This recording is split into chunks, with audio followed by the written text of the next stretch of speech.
안녕하세요. 김상철 목사입니다.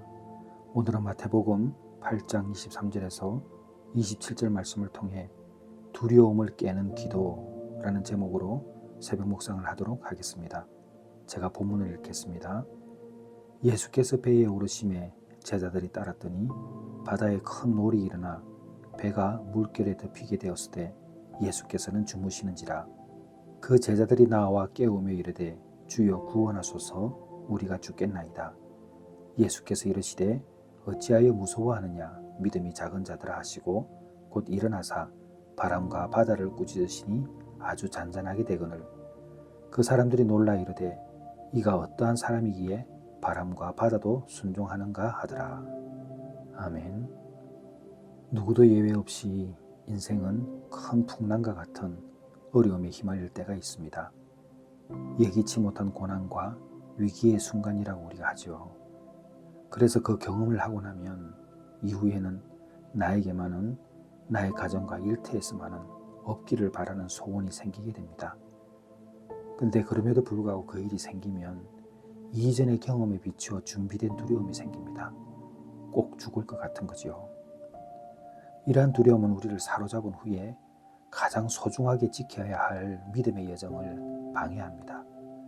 그 상황을 오늘 본문이 말하고 있죠. 오늘 본문은 제자들이 풍랑 속에서 극심한 두려움에 처하고 이후의 상황을 설명하고 있습니다. 그래서 본문을 통해서 제자들이 두려움을 극복하는 과정을 보고 우리가 직면할 두려움에서 벗어나는 시간을 갖고자 합니다. 독일의 신학자인 본 헤프는 1945년 나치에 의해서 죽임을 당합니다. 그 죽임을 당하기 전에 본 헤프는 좀 많은 설교들을 하는데요. 그 중에 참 중요한 설교들이 좀 있습니다. 그리고 내용 중에는 두려움에 관한 것도 있죠. 그 중 일부를 제가 잠깐 소개를 하겠습니다. 자, 글을 인용합니다. 두려움, 이것은 오랜 원수입니다. 두려움은 사람의 마음속에 깊숙이 자리 잡은 후 내적으로 약하게 만듭니다. 그러면 사람은 갑자기 저항력을 잃고 무기력하게 주저앉습니다. 두려움은 사람을 하나님과 다른 사람을 연결하는 모든 끈을 망가뜨리기도 하고 공경에 처했을 때 그 줄에 매달리게 하면 그 끈을 끊어버립니다. 그러면 그 사람은 속수무책으로 자기 안에 완전히 빠져서 지옥의 웃음거리가 됩니다. 두려움은 그를 보며 노골적으로 희죽거리며 말합니다. 지금 우리 둘 다 혼자야. 너와 나 말이야. 너에게 내 진짜 얼굴을 보여주지. 그런 후 마침 내 적나라한 공포가 그 사람에게 모습을 드러내면 그 사람은 무시무시한 외로움에 쌓여 그 두려움 아래에 매이고 맙니다. 살아가면서 중요한 결정에 대한 두려움, 괴로운 운명에 대한 두려움, 실직에 대한 두려움, 질병에 대한 두려움, 사람을 압제하는 짐에 대한 두려움, 치욕에 대한 두려움, 죽음에 대한 두려움 등이 지옥과 같은 두려움 아래에 매이게 하는 것이죠. 본 헤프가 표현한 두려움은 우리가 모두 공감할 수 있습니다. 특히 저는 영적인 부분에서 너무나 동의가 됩니다. 자, 그렇다면 어떻게 해야 될까요?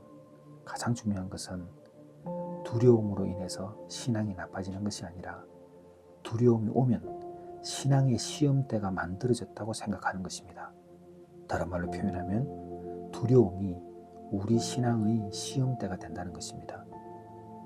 마태복음 8장 24절에 보게 되면 바다에 큰 놀이 일어나 배가 물결에 덮이게 되었을 때 예수께서는 주무시는지라. 이 본문을 읽게 되면 제자들은 예수님과 함께 배를 탔지만 갑작스럽게 큰 풍랑이 일어난 겁니다. 그러니까 예고한 고통이 아니에요. 갑자기 일어난 고난이죠. 우리가 지금 주일에 있었던 그 큰 그 비행기 사고 있었잖아요. 갑작스럽게 일어난 일이죠. 뭐 이런 고난들이죠. 이 갑작스럽게 큰 풍랑이 일어나서 두려움에 사로잡혔습니다. 이들은 어부 출신이고 바다 위험을 너무나 잘 아는 사람들이었지만 이번에는 자신의 능력을 넘어서는 위기를 경험하게 되었죠. 우리도 삶의 풍랑을 만날 때 마치 모든 것이 무너지는 것 같은 두려움을 느낍니다. 그렇지만 중요한 것은 이런 두려움의 순간이 우리의 신앙이 시험받는 자리가 된다는 것입니다. 제자들이 풍랑을 만났을 때 예수님 함께 계셨지만 그들은 두려움 속에서 그 사실을 잊어버렸습니다. 우리도 똑같습니다. 두려움이 올 때 예수님을 잊을 수 있습니다. 그래서 기도하고 자기 생각대로 살아가는 거거든요. 우리는 기도를 합니다. 근데 기도 후에 자기 생각대로 하는 것이죠. 하나님이 계심에도 불구하고 말입니다. 여러분은 어떠신지요? 그래서 다시 말씀드리지만 두려움으로 인해서 신앙이 나빠지는 게 아닙니다. 두려움이 오면 신앙의 시험대가 만들어졌다 이렇게 생각하는 것이 너무 중요합니다.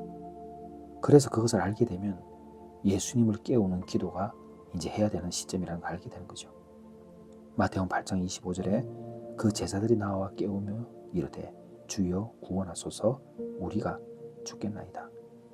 두려움 속에서 제자들은 예수님을 깨우며 간절히 기도했습니다. 주여 구원하소서. 이 짧은 기도가 제자들의 절박함을 보여주는 것입니다. 중요한 점은 두려움 속에서도 예수님께 나아가 도움을 구했다는 것입니다. 우리의 인생의 풍랑이 찾아올 때 예수님께 나아가 간구해야 합니다.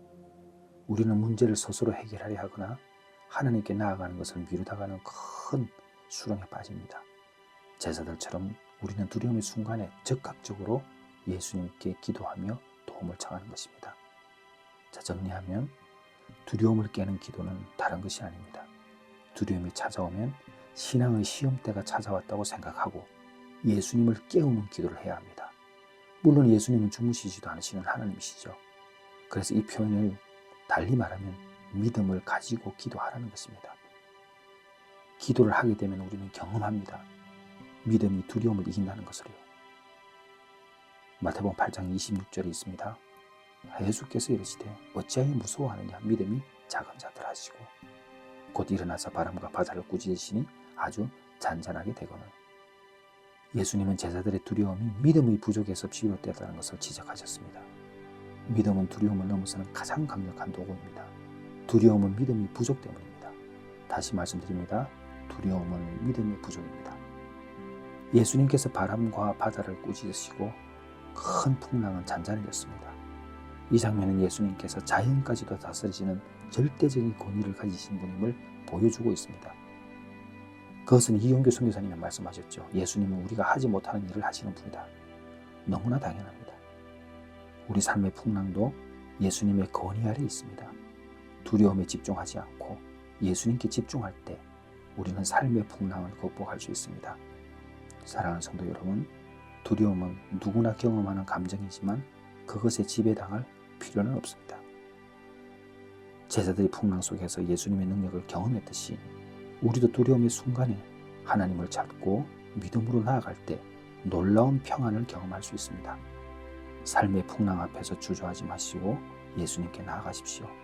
그분은 우리의 두려움을 잠잠케 하시고 우리에게 평안을 주실 것입니다. 기도하겠습니다.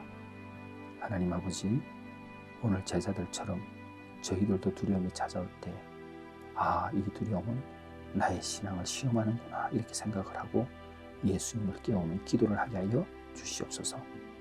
이것은 바로 우리가 믿음이 부족함을 인정하는 행위입니다. 하나님, 믿음을 가지고 기도하여 두려움을 깨어버리게 하여 주옵소서. 예수님의 이름으로 기도드렸사옵나이다. 아멘.